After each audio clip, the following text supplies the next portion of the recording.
Well, over the last 2 weeks, McNeese basketball has been in the news, but more on the men's side because Will Wade led McNeese to its first ever NCAA tournament win. And then, of course, he was leaving for a new job. However, McNeese made big news this week on the women's side. A little bit under the radar, but big news because they have a brand new coach for the women's basketball team. And she's a back-to-back conference champion. It's Ayla Gazzardo who's joining us here, the new McNeese women's coach. Congratulations, first of all. Thank you. I know it's been a bit of a whirlwind, and let's get to the future in a moment. But because the season just ended, I have to congratulate you. Back-to-back conference champs at Southeastern, NCAA tournament 2 years ago, women's tournament this year. Can you just kind of reflect on what you built over in Hammond with the Lions and what this season was like? Whirlwind. I will say a whirlwind. We had an historic season. You know, we did some things this year that have never been done before. You know, almost went undefeated in conference, 19-1, regular season championship, player of the year for the first time in Southeastern history. Defensive back-to-back player of the year, first time it's ever been done. We've done so many firsts this year.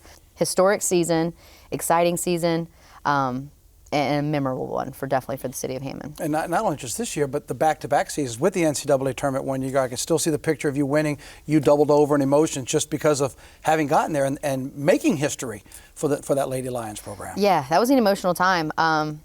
When I took the job, I was 28. Young, didn't really know what I was doing.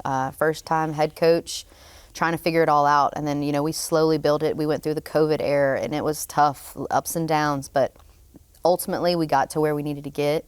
I always said I would never leave Southeastern until I would think my time was finished. And, you know, two-time coach of the year, NCAA tournament appearance, two-time regular season championships. So I think I've left it better than I found it. For sure, and I know I read a quote that you were saying this gives you a chance for more growth when you go to Lake Charles, but before we move down the interstate to Lake Charles, you have roots in Hammond. I do. High school there, growing up there, living there, what you've built with that program. So when the opportunity to come from McNeese arrived at your door, how emotional was it because of the ties you have to the Tangipahoa area? It was definitely a situation where I was born and raised in Hammond. That was a situation that I had to look at and realize I was not going to just leave my community and my Southeastern community, but my hometown. I had family there.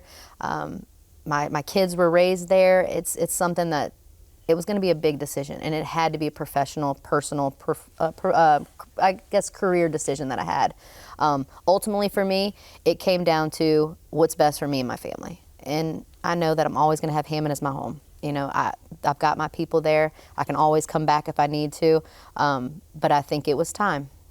So the time comes, and it's not rare to see coaches make a change and maybe even go to another team in their own conference. You're staying in state for a team that's in the same conference. That'll be interesting. But let's talk about the future now. You're moving to Lake Charles and what McNeese offers you and the potential, still staying in the Southland Conference, but now wearing the blue and yellow instead of the green and yellow. I know. The blue looks pretty good. Big change. I'm in state, but one thing that's for sure that I know the conference well. I know the makeup, I know the scheme, I know the teams, the coaches. We talked about it for a little while in my press conference. You know, my athletic director, Keith Shore, we can need to go from Houston to New Orleans. That interstate, we need to be able to recruit that region, and we do that well already when we were at Southeastern. So when we're at McNeese, that's what I'm trying to bring. I'm trying to bring some hometown flair to it, recruit in the region, make sure that we pack some people in that stands because it's been dormant for a while. We're trying to get it back to that championship, that tradition that it used to have as far as winning and being the top program in the conference. Do you try to set a time standard that you share either with your athletic director, the fans, your team, or do you kind of keep it yourself? Because at Southeastern, it took a few years, and boy, you've been really riding a high wave. So people want to see that wave. But you don't start there. You got to come, build it back up. And as you said, it's been a little dormant. So expectation-wise, what do you see for the program, and what have you shared with your future players? And I've sat with my athletic director, Heath, and we're aligned. Our visions are right on the same page. We don't want to just win. We want to win now. Coming in year one, I'm expected to win. I was hired to win. I understand that. It's a little different than when I took over at Southeastern. I wasn't expected to win. We just did it, and we did that with, it took a few years. The way the transfer portal is and recruiting is nowadays, you're expected to win immediately. So that's our goal. We need to take it from the 10th place team to the top of the league. We like pressure. I'm a coach. First and foremost, I'm a coach. I'm competitive. I want to make that competitive jump, but we like the pressure. So the first thing we're going to do is I've got to hire a great staff. The reason I was successful at Southeastern is because I had great people around me. So I've got some things in the works as far as filling my staff.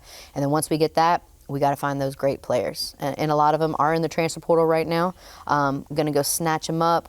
It's the Wild Wild West right now. Yeah, oh, it is. And NIL is definitely a part of the game, and McNeese has that to offer. So that's something that we really looked at and trying to make that next step. I want those bigger players. I want those Power 4 players that maybe aren't getting enough reps that can come out in our league and be Player of the Year. I know you're ready to build a program, but let me end on this. The schedule will tell you you're going to make that trip back to Hammond. Have you even thought about the emotions when you go back there for the first time next year? I have. I'm not too excited about being in the visiting locker room, but one thing that I know for sure is being from Hammond, born and raised, my people are still going to be my people. I've gotten a lot of flack about leaving to go to McNeese, but at the same time, every single person has been supportive. I want them to be successful. And I know the city of Hammond, the community surrounding Chanchpo Parish, they're going to be there. I don't know, they might just all show up in some yellow, but they'll be there and they'll be supportive. Well, staying in the state, success in Hammond, congratulations on what you did there, and best of luck on what you're going to do in Lake Charles.